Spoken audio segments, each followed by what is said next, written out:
What's going on, everyone? Taylor Kyles here for CLNS Media, coming at you with another episode of Pat's Daily, brought to you by our good friends at PrizePicks, the exclusive daily fantasy partner of CLNS Media, but more from them later. For now, I got my good buddy, Brad Spielberger, to come on, talk about the Patriots free agency, some draft fits. I mean, I know PFF gave him a B+. There's been a lot of talk in New England about this was not a good, like, oh, they're staying the same. They're going to be 4-13 again. And I felt like we needed to have a nice nuanced discussion about this. And you're one of my go-to guys when I need just some clarity, make sure I'm not just living in my own bubble where I'm trying to placate the fan base. So before we get into the nitty-gritty, I got to start with, how are you doing, buddy? Been a big weekend for you, huh? I'm doing fantastic. I'm recovering. I went to bed at 7 p.m. on Sunday after the first week of free agency. So I'm feeling great now, feeling spry after 1 week of free agency. Fantastic, buddy. All right. So first and foremost, the Patriots, let's get that first prompt up there. The big plan, it seemed like, was to re-sign their own guys and keep everybody in-house, which should be the plan for free agency, at least from my perspective. It's really tough to go out there and make a bunch of splash free agent signings, especially as we saw from 2021, ones that actually end up working out for you long-term. So we'll get into some of the splash signings they didn't make, but from your perspective, do you agree with the B+ grade that PFF as the website gave New England? And what would you give them if you do disagree? That actually was me. So I do agree with myself. Yep.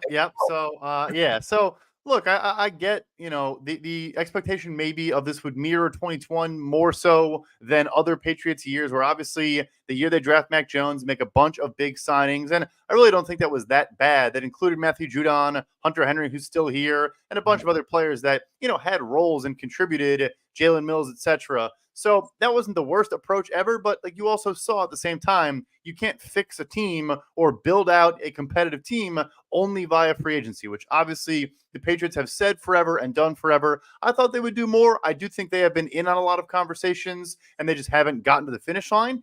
And obviously, like you said, we'll get into that a little bit, but maybe they're still cooking. Maybe they're still working on some things. Maybe they're open to trading for a Brandon Ayuk or some caliber of player like that instead of chasing money in free agency. So I wouldn't, sum it all up just yet, but I was a little surprised. But yeah, at the end of the day, this is how I think free agency should be done. You fill out depth, you add rotational pieces, and you address non-premium spots and areas where there's more readily available talent, and then you try to draft your premium position, high upside, foundational cornerstones in the draft. If this were a year where the draft didn't have all those pieces where they desperately need them, I'd be a lot more concerned. That's where I'm saying, like, yeah, you probably should have overpaid somebody just out of pure desperation. But I feel like they were wise, especially with them kind of trending younger. Like I think Jacoby Brissett's the only guy who is 30 or older that they actually signed. So clearly some effort to get younger. Kyle Duggar, I'm curious about. Obviously got the very rarely used transition tag. What do you feel about that? Because he still hasn't signed it yet. But with all the things going on the safety market, we're seeing all these older guys that are still on the market. Do you think they were wise to use that tag on him? And what do you think is going to be the resolution, whether, another team tries to come in, or do you think he's going to end up signing that and they work something out long term?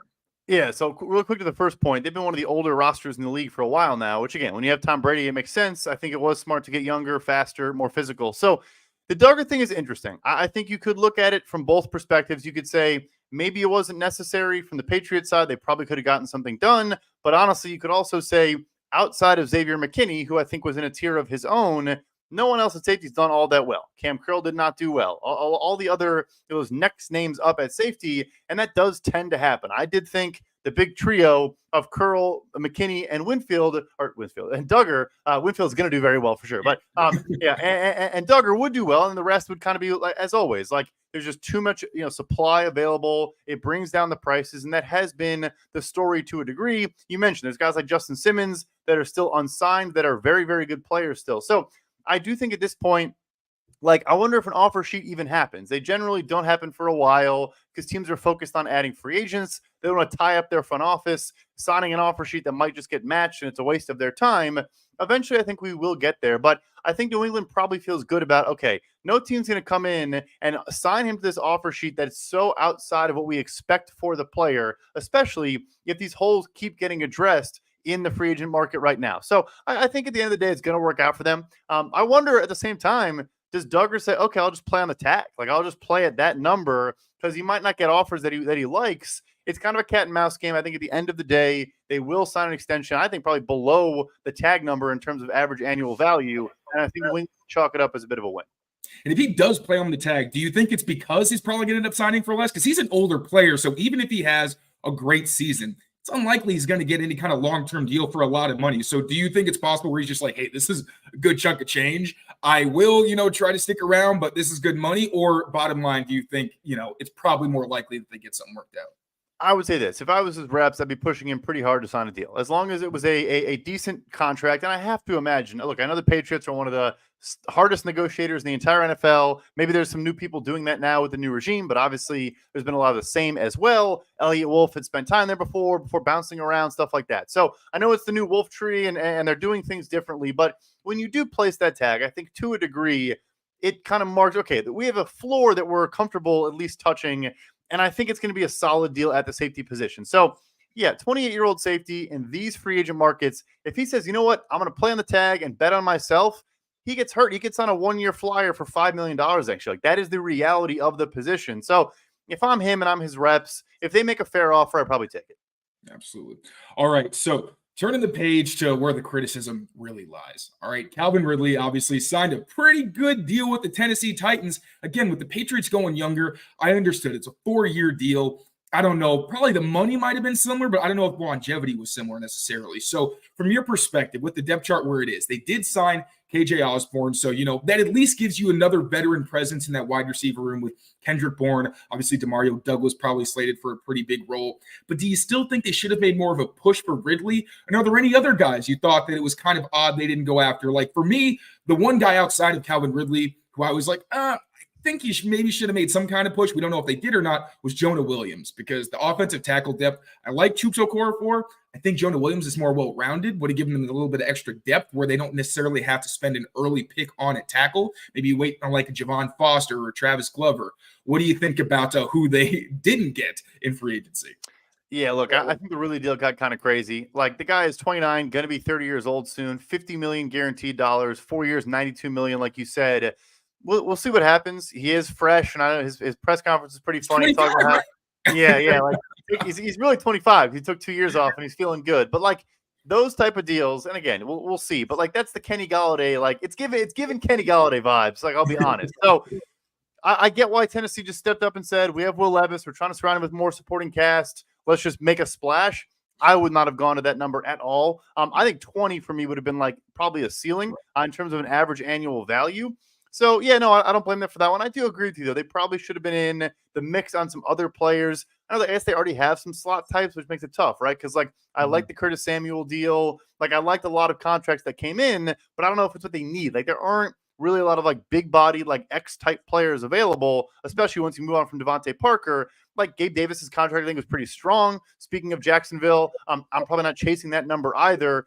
I think what they did not sign so far has been fine. But I do hear you where – from the tackle front, you still now have tackle as like a glaring need. Like, if you want to go quarterback receiver at 3 and 35, all right, then what are you doing at left tackle? Are you bringing Trent Brown back, or are you doing something else? That's where it gets interesting. I know nobody wants to talk about Trent Brown, but it was already the case before free agency started where he seemed like the best fit. Now, of course, they had issues last year. I'm not going to gloss over those like they didn't happen. And he said that they're looking separate ways, so sure. But I haven't heard anything about it, so we'll see. I would not mind seeing Trent Brown on like a 1-year deal because new regime, I feel like a lot of his issues last season were more with like the way he was treated. Bill Belichick didn't acknowledge Bill retiring, but he was all over Mayo becoming the new head coach. So I'm going off on my own tangent. I'm just trying to manifest an actual left tackle at that spot. But moving on with the players they did bring in. So we have like Jacoby Brissett, Antonio Gibson, Armand Watts, who I think is going to be a really sneaky ad for them, is more of like a Lawrence Guy replacement who's more well-rounded. Then you got some more depth signings, like, again, Chuks Okorafor, Nick Leverett. So who are some guys that stand out to you with some of your favorite options that the Patriots wound up signing? Yeah, you mentioned one there. I have a Steelers podcast now, so I'm watching all 22 of Pittsburgh every single week. Armand Watts is a fun player. Like, he has juice as a rotational pass rusher on money downs. He has good bursts. He's been good at a couple spots now. In Minnesota and Chicago, there were flashes there too. For like a 400 snap a year guy, he's a fun piece. So I do like that one.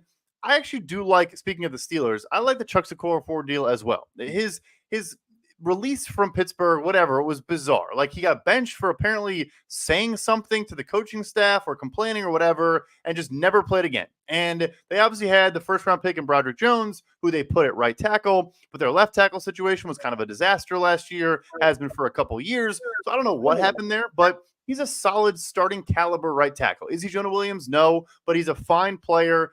He brings a physicality and an edge in the run game. He's kind of nasty and wants to drive guys through the turf on every single snap. Like, there's a lot to like in Chuck Okorafor's tape. So I actually like that one a lot. I know they've said now Onwenu is going to be the starting right tackle, but Chuck's is a very capable, I guess swing now is the option or the idea. I like that deal, though. Mm-hmm. How do you feel about him if he has to potentially start, whether it's as a bridge like he kind of was for Broderick Jones? Because, like you said, there is an edge in the run game. It doesn't seem like a strength of his game, but at least he gives you that physicality. I think Nick Leverett is the same way, where it's like, I think these guys have a sheet of how many pancakes they have to get in the game because they're really trying to inflict some pain. But as a pass protector, I look at his game against Nick Bosa, and I'm like, all right, this is not what I expected. For a guy who didn't play down the stretch for the Steelers, I was like, he's hanging in a lot better than I would have expected. Then did a deep dive, and I was like, yeah, no, he's actually pretty solid. By the numbers, he's just a little bit better than Jonah Williams in pass protection. So, with the possibility that he could end up being the starter at left tackle, maybe just a little bit of a deeper dive in terms of how Patriots fans should feel about that potential outcome. Yeah, I mean, he signed a deal for 3 years, nearly $30 million in 2022. And then he played 2 seasons on it. And then again, I don't know what happened that led to his benching. I think he is a starting caliber right tackle. I'm not saying he's a plus starter there, but he's not going to be a complete liability. I think, like you said, he's better, I think, withstanding those power rushers, those bigger defensive end types. There were some bendier, smaller outside linebacker types that sometimes just got around him because, like you said, he's not the greatest athlete, not the most nimble guy, but I think he's strong, has a good anchor. I would be fine if he has to start a couple games, not to be mean, but I'd feel more confident about that than Riley Reif starting games for me, or some of the other guys that have started at tackle the last couple of years. I'll just keep it to one name. I could say 3 more. So, I'm fine with that, really, from that standpoint. Totally fair. I don't think you're being mean at all. I think that's just very honest. I don't think Reif wasn't even playing tackle when he was in there for a couple quarters he was. So, all right, we got a lot more fun stuff to talk about. But first, quick word from our friends at PrizePicks. Be right back. Football season may be over, but the action on the floor is heating up. Whether it's tournament season or the fight for playoff home court, there's no shortage of high-stakes basketball moments this time of year.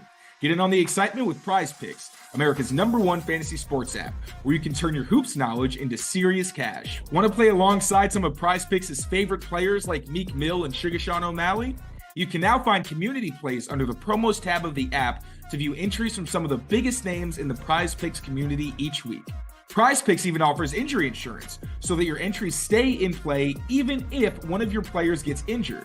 For basketball games, if you have a player who exits the game in the first half and doesn't return in the second, that player projection won't count against you and the rest of your entries stays live. With Jason Tatum going for the MVP, I'm taking more on his points and rebounds. Download the app today and use code CLNS for a first deposit match up to $100.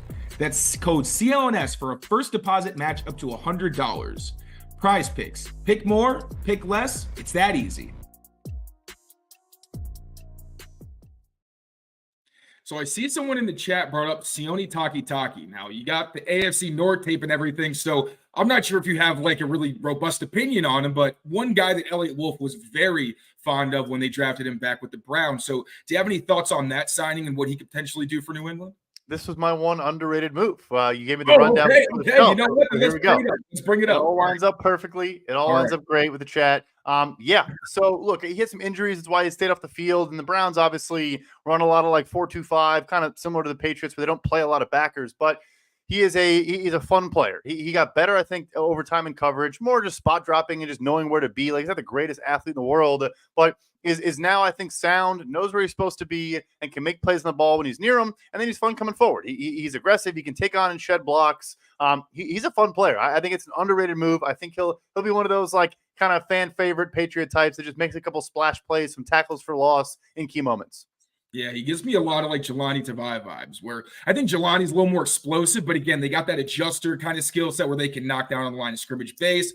They can play off the ball, and they're just smart players where you're not really going to get them exposed very often unless, it's just an athletic mismatch, which seemed the case with his tape, where it's like, all right, if people get behind him, it's like it's a linebacker. Sometimes that happens. Yeah. That's the nature of the position. Any other underrated guys that you really like before we move on to the, less positive potential signings and moves?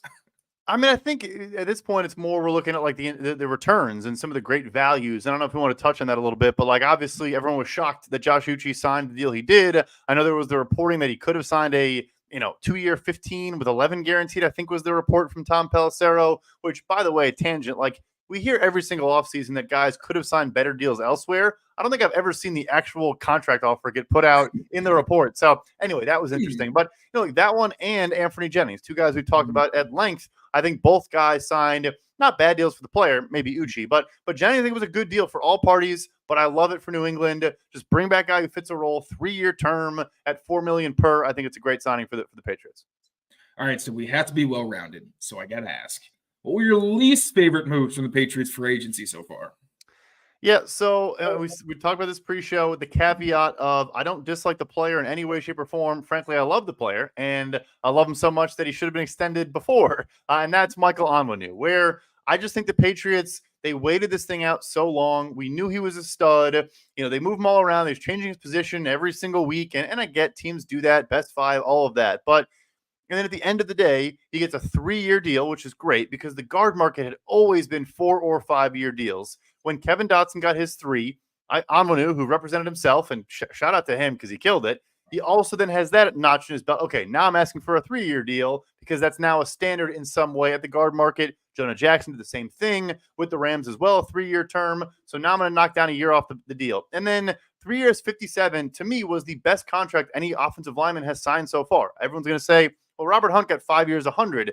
Yes, but I haven't even seen the cash flows there yet, but it's probably similar to what he's going to get over the first 3 years of the contract. And then Onwenu will be a free agent or gets extended after 2, whereas Hunt will have 2 years left on his contract. So a really, really big win for Onwenu. I don't dislike the player at all. I love the player. This just should have gotten done earlier. And how do you feel about his fit at right tackle? So now today that's where he's actually going to stick for the first time. Going to have a full offseason now to train, which he has not had the ability to do before. And just with the understanding of, in Alex Van Pelt's offense, I actually think, thanks to PFF, I saw that they used guards as pullers or interior linemen like over 70% of the time. Tackles, it was like 11% of the time. So I feel like that's probably a better spot for him. Obviously, there's the caveat of, well, you got some really dynamic edge rushers, as we saw with Khalil Mack, TJ Watt. They did give him some trouble. But from my perspective, I'm saying, okay, he's a great guard, good tackle, but maybe now that he can actually train and focus there, maybe we see a little bit of growth and he can expand his skill set in that role.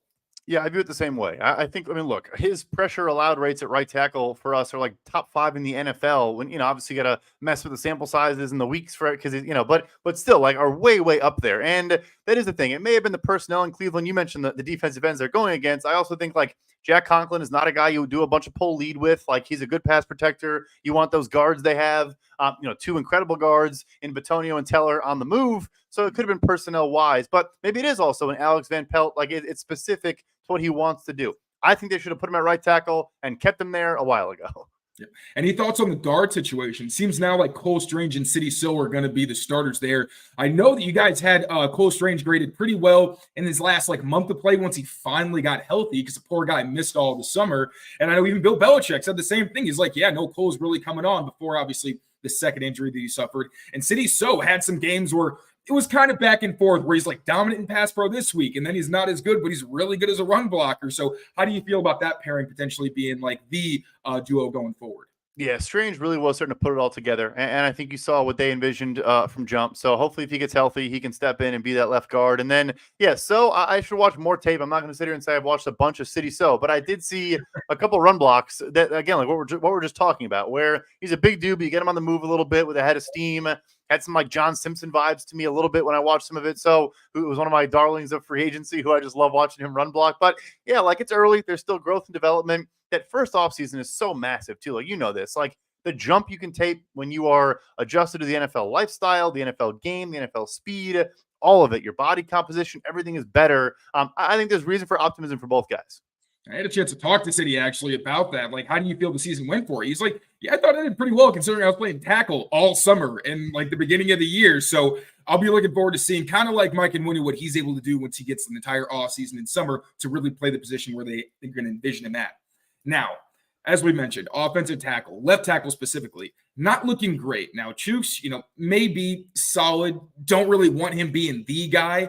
Who on the market do you think is still a realistic option? Because I know fans were all up in arms about Tyron Smith not signing with the Pats. Never seemed like that was realistic. This might be his last year in the NFL. I don't think he wanted to come to a rebuilding team. I don't think they were going to pay, to get him here for just 1 year. So who do you think really does have a solid chance of having some kind of role if the Patriots still want to plug that left tackle spot? Yeah, so the obvious answer, who is the number one free agent remaining on my big board, so to speak, is Trent Brown. So we all know all about him, but look, he is, when healthy, a phenomenal pass protecting left tackle. You could do a whole lot worse. After that, look, tackle in free agency is not a thing for a reason, but there is one guy that I'm probably maybe too high on and higher on than a lot of people is Josh Jones, who played last year with the Houston Texans. They made him play more left guard. When he was in Arizona, he was a swing tackle. I don't know. When I watch him, there are some inconsistencies, but I think he's a good, capable tackle. Maybe you don't want to start him right away, but he can play both sides. I always thought he looked way more comfortable in his kick slides and everything on the left side. I think he wants to be a left tackle, but he's young. There's never really been health issues. It's just in Arizona, they had Humphreys. They had other guys at right tackle. Kelvin Beachum played forever. I think he just couldn't break through. But beyond him, it's like Mekhi Becton, who's talented but can't really stay healthy. I think Josh Jones is the one to me that it's upside potential for a good young player. Yep. So Josh Jones and then somebody in the draft is probably best case scenario right now. All right. So it was reported by Mike Reese yesterday that a couple of the Patriots' key defensive players are on the cusp of some extension talks. Now, Christian Barmore, who I feel like everyone's been pounding the table considering he played at what I thought was an all-pro caliber level. And it wasn't just the eye test, which was like, yeah, I know this guy's an absolute machine. It was also the numbers where he's near the top of the position in pretty much every significant metric. And then, of course, Matthew Judon, different position where he's on the older side, also coming off an injury, but one is a great vocal leader on that defense and has been productive. Although I will say, looking at his tape last season, his run defense kind of slipped off, but it was a really small sample size, so we have no idea. What do you think about both of these guys as extension candidates, and any thoughts on what those contracts could look like? I would be trying to get Barmore done as fast as possible. And I guess you could argue the market already has exploded. And I think more key now is we saw the Aaron Donald deal, but then we had all of the subsequent contracts that were in the 22, 23, 24 range. You saw Justin Madubuike signed just above that, $24.5 million per year, 4 years, 98. But what Christian Wilkins did once Chris Jones obviously said, all right, I'm going to join the outlier camp with Aaron Donald, is then Christian Wilkins was able to split that gap, get the 4 years, $110 million with a ridiculously strong structure, $80+ million guaranteed. The 3-year cash flow is almost $90 million. Like it's a super, super strong deal. I don't think Barmore would get above a Justin Madubuike. I think he would still be tethered to that group, but it's in that range. It's in the Quinnen Williams, Jeffrey Simmons, Deron Payne, and you might be sitting there saying, well, he's not that caliber of player. Well, it doesn't matter because the market now, we legitimized the Aaron Donald deal by Chris Jones getting what he got. So now teams can't say, which they definitely did, that's an outlier. It's not we're just not even going to talk about it. It's irrelevant. And then Christian Wilkins, by splitting the gap there, further legitimized where the market's going. So yeah, I think you're talking a 4-year deal around $95 to $100 million. And I think he's worth it. And I think that market is only going to continue to grow. That is still, there are good young players at that position that are coming up that can rush the passer from the interior, that are going to keep getting more and more money. So I would be trying to make that a priority. Don't fall into the Onwenu trap that I just talked about. Just get an early extension done for a good young player. Yeah, especially you mentioned Quinnen Williams. You know who his agent is and who Christian Barmore's agent is? Nicole Lynn. She's very, very good at getting her players paid, especially after good years. And if Elliott Wolf's going to live up to his whole mantra of we're following the Packer way, where we draft, develop, and then extend from within, then Christian Barmore is obviously at the top of that list. How about Matthew Judon? I feel like with him, it's really just a matter of something that'll make him happy, make sure he gets paid, but also protects the team. Obviously, with him coming off of a season-ending injury and what I believe he's going to be 32 this season. Yeah, this one's tough. Where we actually have a recent example, which was Stephon Gilmore, when the Patriots move up the money. So what they did with Judon is they took $3 million that he was going to be owed in 2024. they pulled it forward to 2023 and then converted into a bonus. But anyway, they gave him a raise of $3 million, but it did come from this season. So he now could argue, well, I wanted the raise, I deserve the raise, but now my compensation is too low. He's owed $7.5 million this year. But I do think because of the age, because of the injury, and the fact they retained both Anthony Jennings and Josh Uche, and obviously he's a different player than both of those guys, but you had Dietrich Wise, like you have other pieces there. Again, the draft class, like maybe you add more as well. I think what you're doing is that you're kind of tacking on a year, and I'm not even sure you're giving him more money. Like I think you're guaranteeing money, maybe a small raise again, but I'm not even sure I would call it a true extension just because they're going to feel, I would imagine, the front office, like we just did you a solid. It didn't really work out for us. And honestly, $7.5 million is still a decent payday. All right, fine. Maybe we'll bump it up a little bit, but it'll kind of, it'll just be more about guaranteeing money as opposed to increasing the cash outlay. Makes a lot of sense. All right, you did touch on the draft. So we already touched on left tackle, wide receiver, quarterback, very obvious. And then you can even throw edge in there if they want to kind of wait till day 3, get a developmental guy that they can have in the waiting behind Matt Judon. Obviously got Keon White as well, but still going to see how they want to use him. He lines up on the interior in the edge, which is something they don't really do a lot. You have Dietrich Wise, but he's a defensive end, whereas Keon White is more of an outside linebacker and a defensive end. Again, prototype they don't really have very much of. So who do you see in this draft class as somebody or some guys that the Patriots should pursue and plug into some spots where they really need some help? Yeah, I even forgot about Keon White. So, yeah, it does not help Matthew Judon's case all that much to get more money. So, to me, the big one is going to be you're probably going to see every single wide receiver on the planet get mocked to the Patriots at 35 with that second-round pick. Besides, obviously, the obvious guys are going to go earlier than that. My favorite of that cluster, if he's there, is A.D. Mitchell from Texas. He's my favorite of that next crop of guys. I like Keon Coleman. I think he's solid, but I struggled to separate at times, I thought. And he's a freak athlete. Didn't test nearly as well as I thought he was going to. Although in some of the drills in Indy, like what do they call it? Just run in a straight line and catch the passes. The gauntlet, I think is what it's called. He was it was just so smooth and effortless. And I think he had the highest track speed. So look, he's a good player. But to me, of that next cluster of guys that we think are going to go, in that range, we always get a bunch of receivers from 35 to 40. A.D. Mitchell from Texas is my guy. Big, 6'4", can get off press, is physical at the catch point, is fun after the catch too. He's my favorite of that next crop. A.D. Mitchell and Xavier Legette are my second-round binkies, where I'm if you just get one of those two guys, I'm happy. Do whatever you want. I just really need those and whoever the quarterback is on this team. How about left tackle? Because it gets kind of complicated after the top of the draft. See, you could trade back into the first round, get Tyler Guyton, but he's played right tackle. Might have the athleticism to switch, but it's still a projection.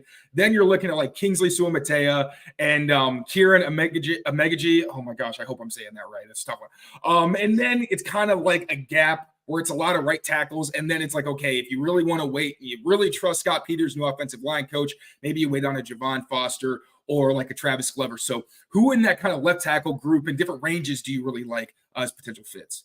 Yeah, so same thing. My favorite tackle, which I think is going to be kind of similar to receiver. We're going to get a bunch early. I think 6, 7, 8 in the first round. My favorite at 35, you just said his name, is Kingsley Suamatea. And I actually have watched receiver and tackle is really all I've watched depth-wise so far. So I can speak to the two positions we're talking about, which is great. If you want to ask me about defense, I would just make up a name. So I really do like Kingsley Suamatea at BYU. There is the BYU tackle thing, which kind of scares you a little bit, but really, really good athlete. Nimble for his size, and I think would be a very, very interesting fit, in New England with Alex Van Pelt. So he's probably the guy I would target in that early second round. Any defensive fits? Last one I'll bother you with.